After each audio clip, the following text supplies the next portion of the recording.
Selamat pagi teman-teman. Apakah kalian tahu bahwa badminton itu akan menyelesaikan segala solusimu? Bruh.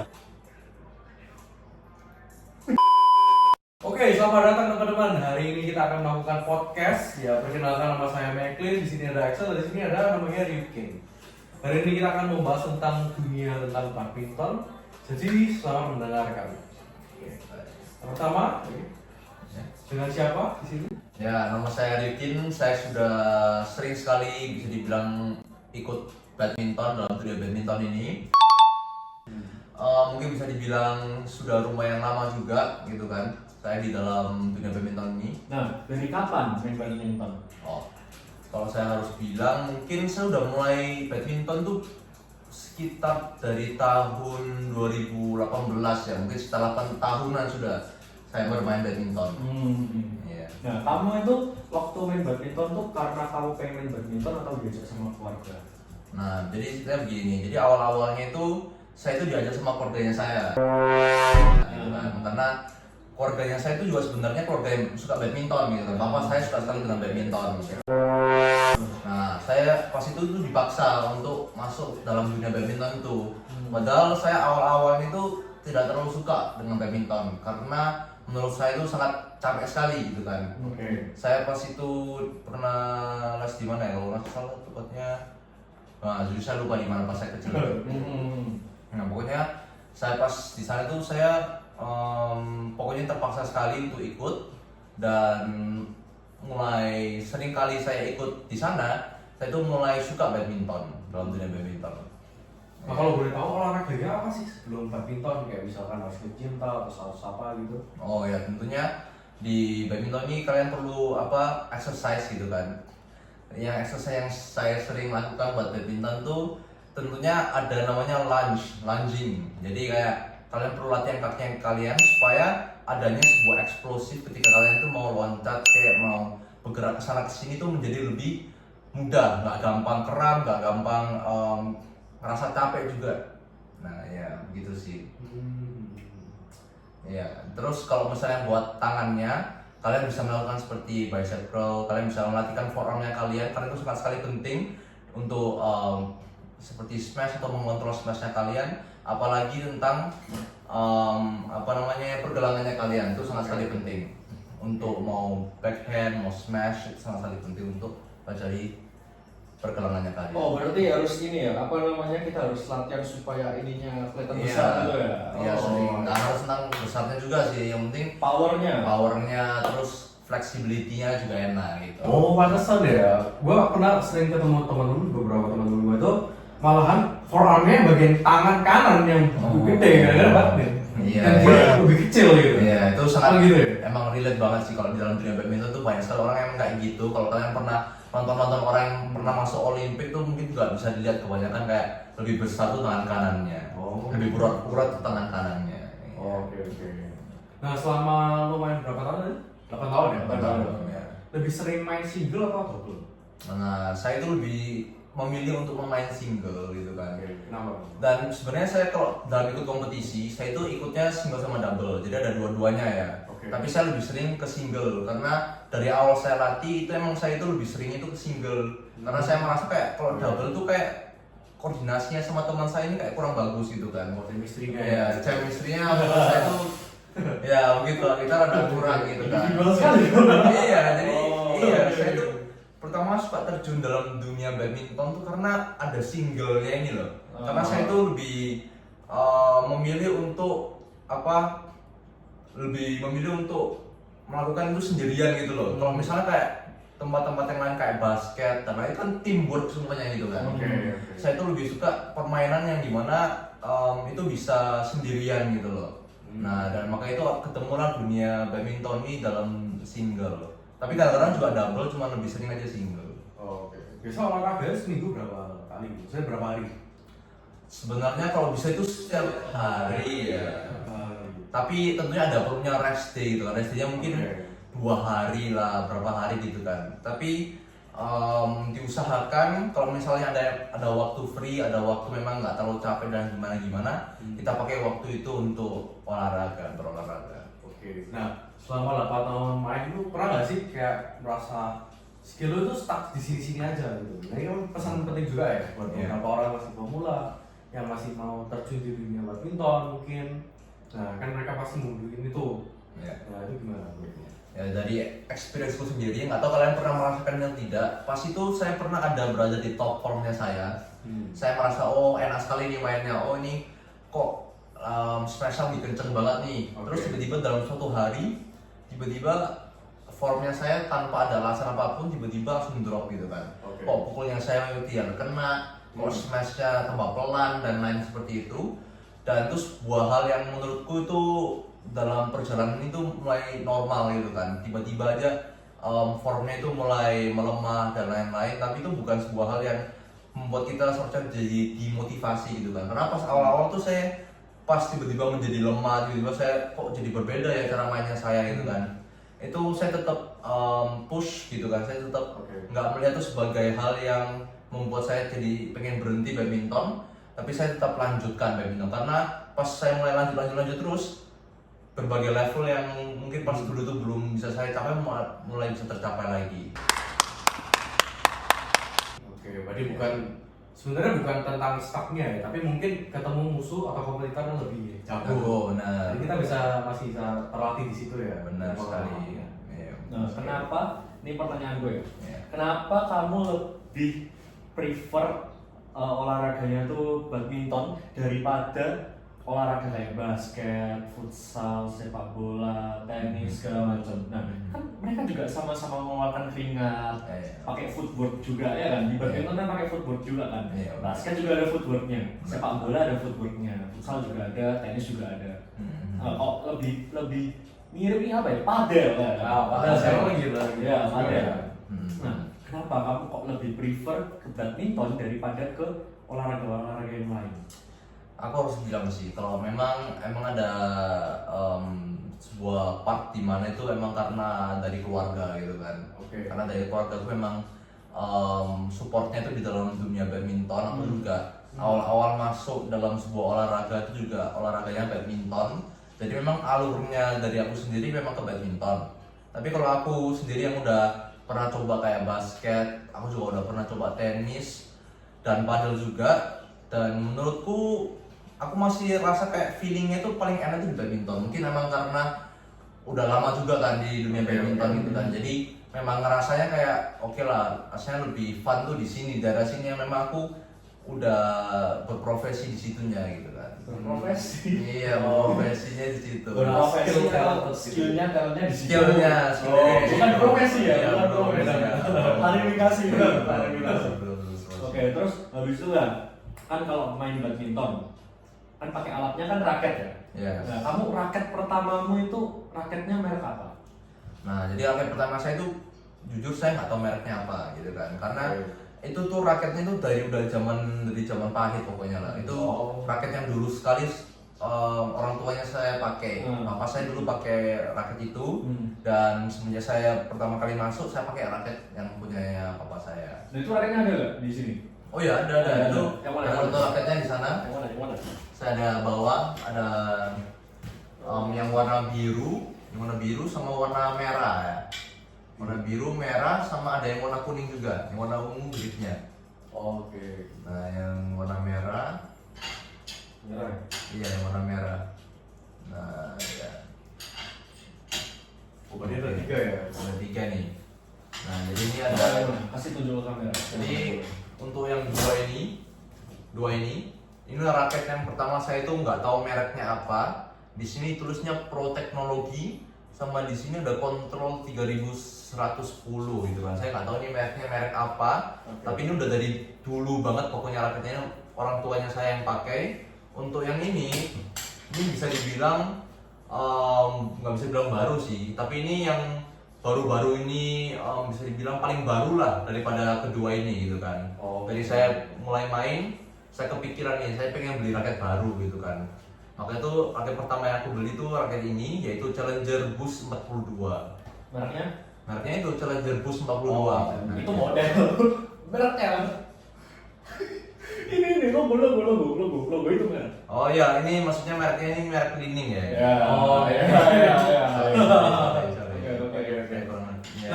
di raket ini kan ada bervariasi ya untuk harganya ya. Ya. Kan kalau saya lihat tuh ada yang 200-an ya kan di online shop gitu kan. Ada juga yang 500, 1 juta, 2 juta. Nah, yang menjadi perbedaan harga itu apa sih? Nah, jadi begini, saya juga awal-awalnya itu sangat sekali bingung gitu kan. Kenapa bisa ada perbedaannya? Pastinya lebih mahal, lebih berkualitas gitu kan. Oke. Nah, kita bisa ambil dari contohnya yang saya currently pakai itu ada raketnya tuh di sana itu. Yang saya pakai di sana itu Oke, coba. bisa Yang mana? yang paling baru itu yang apa? Yang dua itu coba di bawah itu. Oke. Dua-duanya ini. Nah, ini raket keempatnya saya ini diberi sama sepupu, itu juga Li-Ning ya guys, juga termasuk Li-Ning. Dan ini yang baru-baru saya beli yaitu juga Li-Ning, yaitu Halbertech yang 9000. Menurut saya kalau kita bandingkan ya, kita mau bandingkan raket ini misalnya sama raket Li-Ning yang ini, perbedaannya itu ada dari harga ya tentunya gitu kan. Ini harganya lebih murah, di sini lebih mahal. Kenapa bisa lebih mahal dan lebih murah gitu kan? Dari cara kualitasnya gitu kan. Untuk yang Halbertech 9000 ini, mereka itu lebih memperhatikan tentang beratnya gitu kan. Di dalam Halbertech ini kita bisa merasa kalau dari bagian atasnya nih, yang headnya ini itu lebih berat, mengartikan smashnya kita itu bisa lebih keras lagi gitu kan. Kalau untuk yang ini tuh lebih sekedar ya raket biasa gitu kan. Semuanya ini kurang lebih sama lah, nggak ada yang lebih berat mana, nggak ada yang lebih ringan mana gitu kan. Jadi lebih berat di sini kita lihat lebih berat di atasnya ini. Maka itu lebih spesialis untuk smash. Dan untuk stringnya ini perbedaannya itu berbeda banget gitu kan. Yang aku rasakan ketika kalian mukul di sini, kalau pukulnya pakai yang ini ya, rasanya itu kayak beban banget gitu loh. Jadi kayak mukulnya itu kok ada susah gitu loh ya, kayak nggak semudah kalau kalian pakai ini. Kalau kalian pakai ini, raketnya itu pas kalian pukul bolanya itu kayak gampang banget gitu loh. Mau pukul langsung jauh, smashnya pun jauh lebih kenceng juga. Kalau pakai ini ya, itu sih perbedaannya. Nah, kalau tadi kita lihat beberapa raket tuh mereknya Li-Ning ya. Ini. Nah, coba ceritain kenapa mau belinya Li-Ning gitu kan. Ya. Nah, kan biasa di sekian banyak merek belinya Li-Ning katanya kan. Ya. Dari awal kan, Ya. dari yang yang warna biru itu, terus yang warna orange sampai terbaru ini Li-Ning semua. Ya. Coba ceritain, Anda pilih Li-Ning itu apa gara-gara udah nyaman atau karena Anda bagus gitu? Untuk menurut pendapat Anda sendiri ya. Ya. Jadi ini disclaimer ya guys, jadi bukan karena kita jelek-jelekin merek lain atau lebih bagusin merek lain, ini hanya pendapat pribadi. Iya, jadi untuk dari pendapatku sendiri ya, aku merasa kayak Li-Ning ini bagus banget buat kontrolnya gitu kan. Aku juga salah satu hal yang membuat aku beli Halbertech 9000 ini karena mereka tuh menurutku ya itu rada terkenal dengan kontrolnya. Jadi kontrolnya itu bagus banget dan tertambah untuk smash juga sangat bagus gitu kan. Dimana saya juga sangat suka sekali untuk smash, maka itu menurut saya dari pribadi saya suka sekali karena cocok dengan pribadinya saya gitu kan. Saya suka untuk smash, maka itu saya membeli Li-Ning Halbertech 9000 ini. Nah, menurutmu dari kelima raketmu ini Ya. buat pemula, buat pemain badminton pemula, enaknya tuh pakai raket yang mana dari kelima ini? Ini kan ada yang harga murah, ada yang harga mahal. Ya. Menurutmu itu lebih enakan yang mana raket? Begini, menurut saya paling bagus tuh yang ini ya, yang namanya Winlight Stealth dari Li-Ning. Karena menurut saya sudah cukup bagus.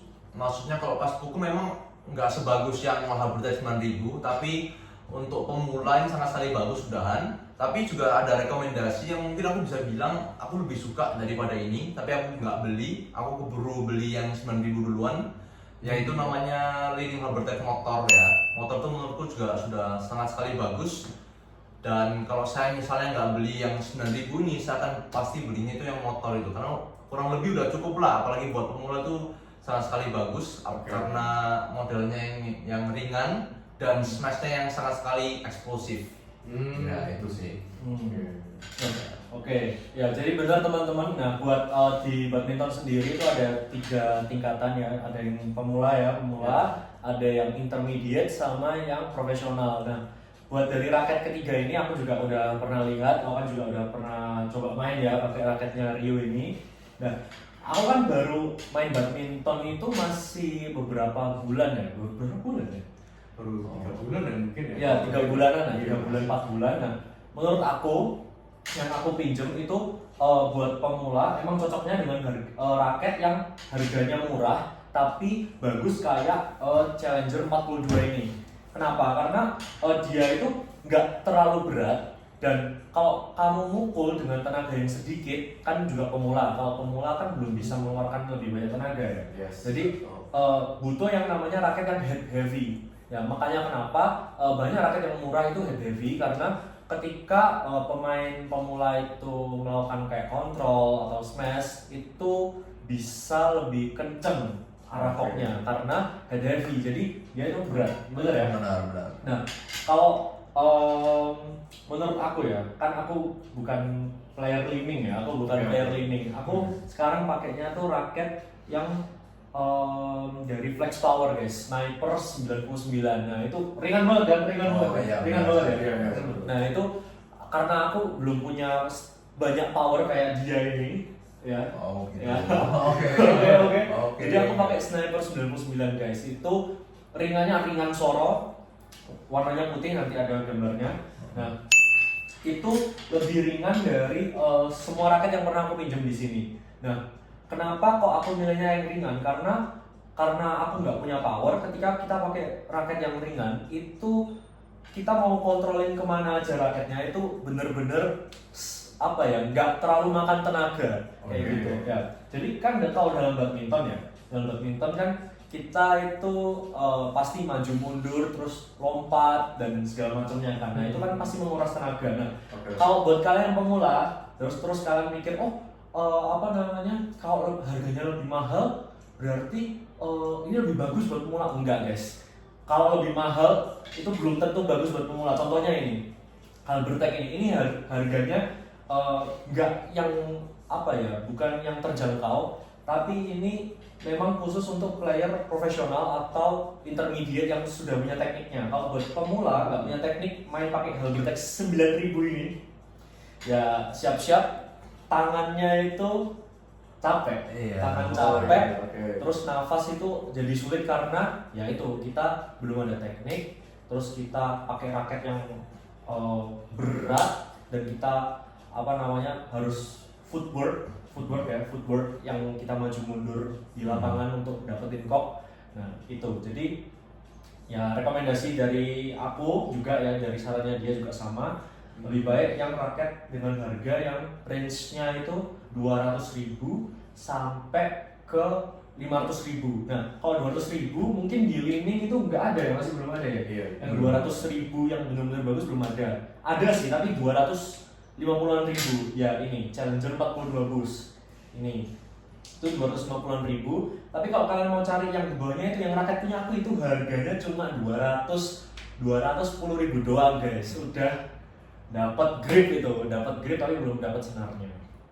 Kayak promosi gitu ya. Promosi ya. Enggak, ini maksudnya pakai edukasi ya. Oke, pakai edukasi ya. Kalau boleh Kalau tanya mau nih, promosi masih boleh ya. Kita terima sponsor. Mbak ya, kamu untuk raketmu, kalau boleh tahu itu pakai berapa U ya? Raketku Kan sebagai raket yang ringan ya. Hmm. Apakah kakak pakai 5U yang paling ringan, 4U, 3U kan semakin berat tuh. Makin berat. Nah, kalau semakin atas kan semakin ringan. Oke. Nah, kalau boleh tahu itu di berapa U ya? Yang raketku. Iya. Raketku kelihatannya kan aku itu pasangin grip lagi, grip handuk kan. Grip handuknya itu kan tebel banget. Tebel. Sebelum ku pakai itu seginian kalau nggak salah. Ini oke. Ini berapa U? Ini 4U. 4U. Kayaknya 4U. Kalau nggak 4U 5U ya. Nanti aku spill di sini spesifikasinya. Oh, Oke. kalau tahun seharusnya 5U ya, kan? Karena aku sendiri Iya. udah pernah coba Hmm. dan perbedaannya itu memang ada besar gitu loh. Dengan keringanannya sangat besar dan enaknya dari yang ringan ini. Kalau misalnya kalian main double ya, ada yang namakan wiper. Sebagai wiper tuh kalian yang berada di depan, yang selalu mengambil bola depan, smashnya di depan juga. Kalau misalnya ada posisi yang enak, itu sangat sekali enak kalau misalnya pakai yang ringan. Karena kalau sebagai orang depan, angkat tangannya itu harus cepet, Dan kalau yang di belakang kan pasti dapat bola di atas tuh, berarti masih ada waktu gitu kan. Kalau yang di depan tuh harus cepat, maka itu perlunya raket yang ringan. Jadi orang-orang yang berada di depan tuh direkomendasiin tuh lebih pakai yang ringan aja gitu kan, yang seperti penyedia yang apa Fred Power 99 ya? Sniper 99. Sniper ya. Oke. Itu Ya, dia. kayak gitu. Nah, terus tuh kalau ngomongin ini apa grip ya namanya? Ya, grip. Nah, grip kan ada yang karet. Nah, tapi ini juga ada yang versi handuk. versi handuk. Ya. Nah, bedanya itu apa sih? Seberapa ngefek, terus cocoknya biasanya buat apa? Misalkan pemula cocoknya buat handuk atau gimana gitu? Oke, sebenarnya sih tergantung dari orang-orang masing-masingnya ya, lebih suka yang mana sih ya. Kalau dari aku sendiri, aku lebih suka yang karet karena menurutku lebih lebih enak aja sih kalau mau buat smash. Kalau kan dari aku sendiri suka banget kayak rumusnya keras banget gitu kan. Oke. Nggak kekurangannya dari kita pakai karet ya. Kalau kita rumusnya terlalu keras kan gampang sekali rusak gitu kan, gampang sekali apa namanya itu Ya, kupas gitu. kupas ya, kayak kupas. kupas gitu dia. Nah, Nah kalau towel tuh lebih jarang untuk kelupas gitu kan.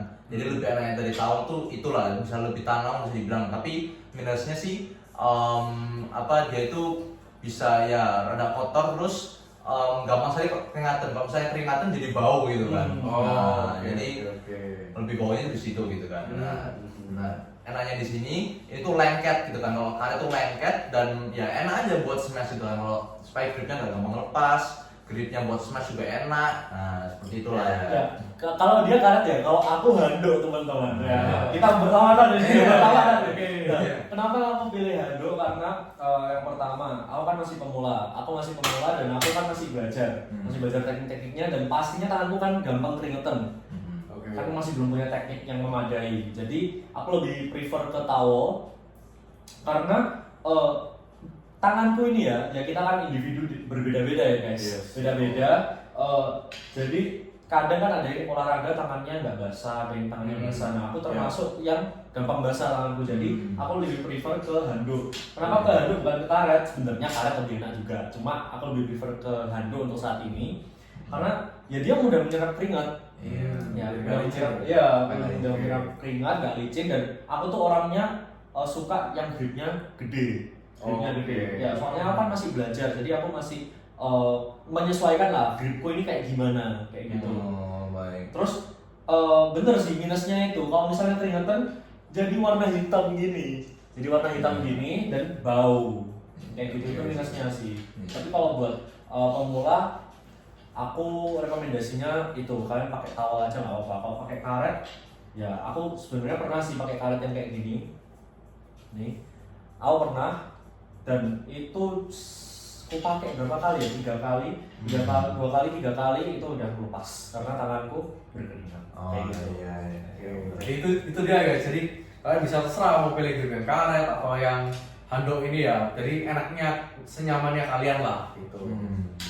Nah, sebenarnya udah mau selesai ya? Oh Atau iya. belum nih? Belum kayaknya. Belum. Oke, kita masih ada pertanyaan lagi. Nah, kalau tadi diceritakan kalau pemula itu kan pakai raket ringan. Benar. Nah, kalau udah intermediate atau udah profesional, advance itu kan pakainya yang berat.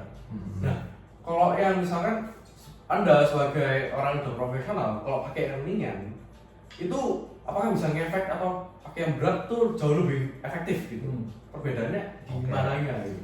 Aku harus bilang, aku mungkin belum bisa dibilang sebagai orang yang sangat profesional banget sampai Oh, masuk iya. dunia nasional dan Masih lain-lain. intermediate ya. Masih Masih intermediate lah ya, Oke, masih oke. intermediate. Hmm. Dan kalau kita mau lihat sampai orang yang bener-bener udah advance banget ya, yang pernah naik, kalian bisa lihat, kalian udah perhatikan kalau mereka itu mengambil stringnya itu yang sangat berat gitu kan. Oke. Kayak stringnya itu 31 sampai yang tarikannya sampai 31 dan ya jadi kenapa ditarik sampai 31 itu karena pertama kalau tarikannya semakin kencang ya itu kontrolnya semakin enak.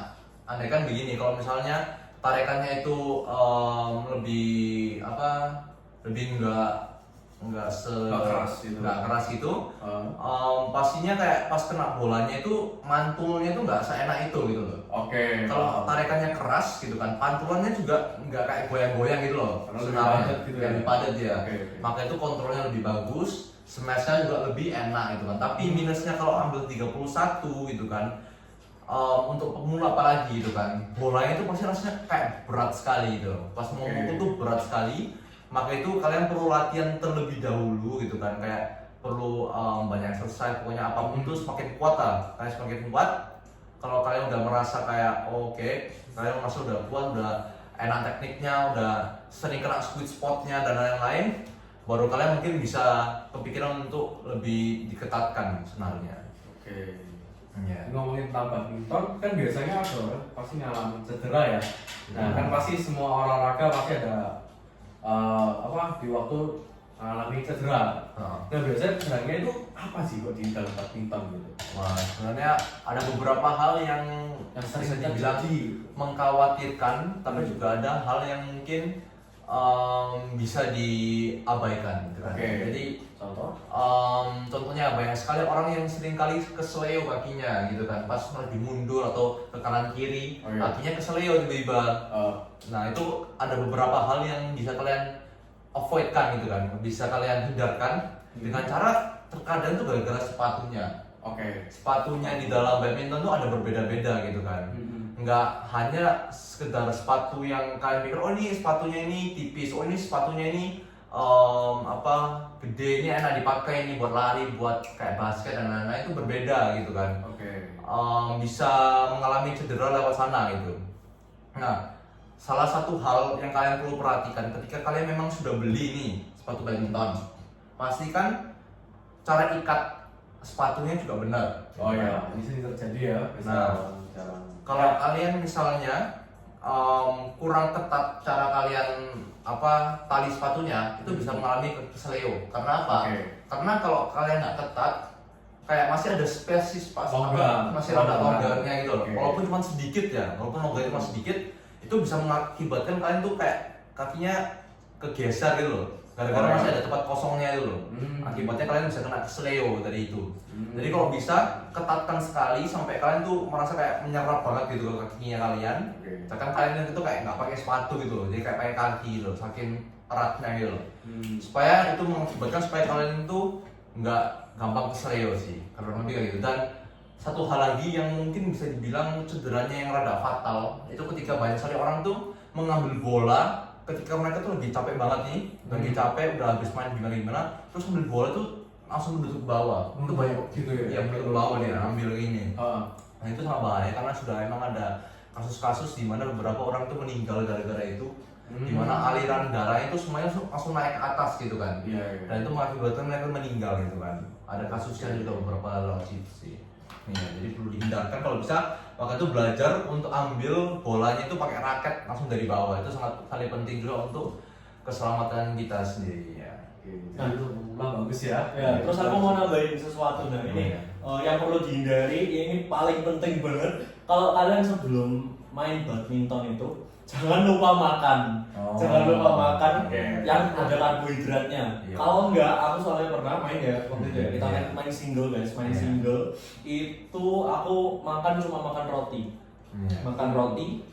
Aku langsung berangkat ke lapangan sama DE bersama dia. Terus habis itu waktu main di pertengahan ya setengah jam aku langsung gitu ya. Langsung tepar ya, langsung tepar waktu mau ambil dari bawah ini kan ada bola jatuh ke aku, ke arahku waktu kita main. Aku ambil langsung mataku tuh gelap. Aku langsung bilang gini ke Rio, aku bilang stop gitu. Soalnya ya itu mataku gelap, terus habis itu aku langsung nidurin badanku di lapangan. Jadi penting sekali untuk mempunyai energi, karena itu sebagai energinya kita gitu kan. Jadi jangan sampai kalian kalau mau olahraga, itu kan badminton doang nggak sih? Bukan badminton doang, semua olahraga. Kalau kalian nggak ada energi dan kalian langsung mau melakukan olahraga itu, apalagi kayak badminton yang minimal 1 jam, kalau kalian mau sewa lapangan ya, itu ya harus dihindari. Kalau nggak makan. Jadi kalau makan juga itu harus sebelum main ya. Sebelum main itu mungkin makannya itu sejam sebelum main atau 2 jam sebelum main, supaya biarkan nggak, kalau misalnya langsung main kan perutnya ini langsung bisa muntah, bisa dan kayak gitu lah. Ya, aku bacanya suduhan. Wah kurang tahu, mungkin disuduhkan. Suduhkan ya itulah ya itu. Pokoknya kalau misalnya kalian makannya itu misal ya 20 menit lah, 20 menit sebelum olahraga. Ya. Sini pasti cenut-cenut, Iya. teman-teman. Pasti cenut-cenut, gak tau kenapa. Ya. Iya, harus Ya, hati-hati itu kan. harus hati-hati banget. Iya. Oke. Nah, terus ini juga olahraga itu kita langsung balik ke kesehatan ya. Kita memutar topik ke kesehatan. Oke. Badminton ini kan juga olahraga. Benar. Nah, itu ada satu video di media sosial tuh ngomong kalau misalnya badminton tuh bisa nambah umur. Nah, gimana? Menurutmu itu gimana? Oke. Menurut Anda? Oke. Ya. Kalau misalnya kita memperbedakan dua hal ini ya, dengan orang yang selalu di kamar main game, makan doang, sama orang yang berolahraga, berkeringat, capek-capek, lari ke sana ke sini, menurut kalian yang akan hidup lebih panjang itu yang mana? Tentunya kita memilih orang yang berolahraga kan. Iya, betul. Secara biologis, secara apapun, secara logika aja deh. Kita mikirnya pasti dengan mempunyai hidup yang sehat, kita hidupnya lebih sehat juga gitu kan. Oke. Kecuali kita emang udah dipanggil sama Tuhan tuh beda cerita gitu kan. Oh, Kita beda, tahu, beda. kan. Tapi kalau mau secara logika kita mau hidup lebih panjang, maksudnya orang yang suka berolahraga gitu kan, orang yang sering berkeringatan, sering daily sering melakukan hal-hal seperti itulah. Ya menurutku sih tentunya umur yang panjang, tentunya kita harus masuk ke dalam dunia yang kesehatan ini lah ya, dunia yang olahraga, dunia dimana kita itu memakai waktunya kita bukan hanya sekedar di rumah doang, tapi ya kita berkeringatan gitu sih. Oke, gitu ya. Iya. Ya, terus benar juga orang tua itu orang yang lebih tua dari kita ya. Orang yang lebih tua dari kita Gen apa? Gen X. ya, Gen Ya. X, Gen milenial, papa mama kita itu pasti selalu menyarankan ke kita bahwa kita jangan di kamar terus, kita itu harus olahraga. Iya. Karena ya benar, olahraga itu selain menyehatkan juga kita itu di masa tua nanti itu nggak bakal nggak bakal regret gitu. Ah. Kita walaupun kita nanti di masa tua itu mungkin sudah nggak bisa bekerja, itu kita tulangnya itu masih kuat teman-teman. Yes. Beda dengan orang-orang yang selalu di rumah. Nanti masa tuanya ya karena dia jarang berolahraga, maka tulangnya tuh jarang dilatih kan. Bisa Ya, ototnya juga nggak dilatih. Jadi ya olahraga itu penting. Ya, kita bisa lihat lah kalau misalnya beberapa dari orang tua tuh kadang-kadang ada yang bongkok gitu kan, ada Ya, yang ya. jalannya pelan gitu kan, sampai ada yang perlu tongkat. Tapi juga ada orang tua yang malah masih bisa pull up, masih bisa push up, terus masih bisa jalannya tegak gitu kan. Pokoknya kayak semangat banget gitu loh. Iya. Nah itu juga kita bisa lihat dari buktinya sendiri gitu kan. Kalau mereka itu pasti, ini orang pasti udah pernah olahraga dari kecil, suka banget olahraga, ataupun pas masih tuanya pun masih nge-gym gitu kan, siapa tahu gitu kan. Kita bisa lihat dari situlah, dari buktinya sendiri itu kan. Kalau misalnya orang hidup sehat juga akan mempunyai masa lansia yang juga masih sehat gitu kan. Iya sih. Oke. Ya, nah kalian kalau mau lebih lanjut tentang kesehatan dan edukasi olahraga juga ya, kalian bisa ke dokter Tirta teman-teman. Bisa ke dokter Tirta, itu salah satu dokter yang dia juga pelari, dia juga encourage anak-anak muda itu buat olahraga. Iya. Ya kan. Nah, kayak gitu. Jadi ya kayaknya Sudah cukup kan waktunya? sudah cukup Nah, kelihatannya. pertanyaannya udah cukup ya. Oke, jadi itu mungkin sekian dari edukasinya kita ya. Mungkin kalau misalnya kalian mau part 2, mau belajar tentang hal-hal baru, kalian bisa taruh aja di komen. Subscribe juga, jangan lupa untuk like dan Oke, gitu ya guys. Jangan lupa ya. Ya, jadi terima kasih untuk waktunya. Penutupnya minum. Oke, mungkin sebelum menutup kita kasih pertanyaan terakhir ya. Apa saran atau solusi? Berikan saran untuk anak muda yang pengen berolahraga badminton, tapi mereka itu nggak bisa punya pelatihan. Mereka jarang. Kalau nge-gym, sewa nge-gym kan mahal ya. Mungkin biasanya mereka cuma main di sebatas di kampung, daerah kampung, di rumah, di depan jalan, di depan rumah gitu kan. Nah, kira-kira mereka bisa jadi jago nggak gitu? Tentu saja bisa gitu kan. Saya pernah lihat ada ceritanya dari Lee Chong Wei, dia kan juga dari keluarga yang bisa dibilang kurang mampu gitu lah. Oke. Nah jadi beberapa home workout itu juga bisa dilakukan gitu kan.